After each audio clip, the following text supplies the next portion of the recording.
This week, another Trump associate was sentenced to prison. A judge gave former White House trade advisor Peter Navarro a 4-month prison sentence for refusing to testify to Congress for the January 6th committee's investigation. During the proceedings, the U.S. District Judge told Navarro that the words executive privilege are not a magical incantation or a get-out-of-jail-free card. Or does it apply? Apparently, Peter Navarro, he was convicted in September on 2 counts for refusing to testify and provide documents to the House Select Committee that was investigating January 6th. He appealed the conviction. Seems to me he messed around and found out today. Well, this is their defining ethos, right? That the rules do not apply to them. I thought it was so remarkable during the E. Jean Carroll case that you had one of Carroll's attorneys saying this trial is also about something much more profound, whether the rules that apply to everyone else, to you, to me, to Miss Carroll, whether they also apply to Donald Trump. That is a question that you have returned to over and over again as it relates to all of Donald Trump's legal woes. Yeah, the reality of it is you found out. You found out, and he found out. And the reality for him and many others is, particularly as they stand on this claim that there's no due process, this is a witch hunt and all of that, the reality of it is the system worked. And it held Navarro and as it is holding others accountable. And that's the bottom line. Trump, you're next. Right? That's the crosshairs you find yourself in. The same reality that Peter Navarro's in right now will be coming, in a court, to a courtroom near you.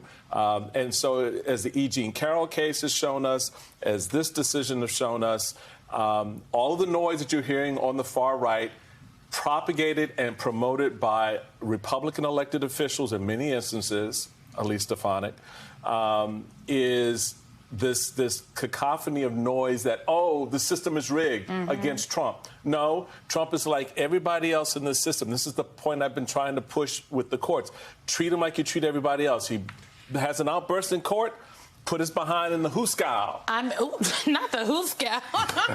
The judge in Peter Navarro's case made that point about the no one's above the law, essentially, and not Peter Navarro in court. He said, quote, "You are not a victim." This is what the judge told him. He said, "You are not the object of a political prosecution. You aren't. You have received every process you are due."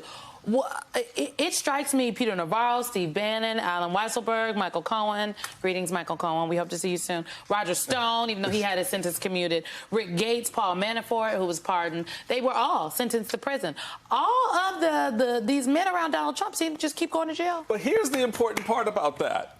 All of those men around Donald Trump have gone to jail on the testimony of fellow Republicans. Well, so this idea that this witch hunt is being propagated and persecuted and pushed by, the Biden White House is bunk.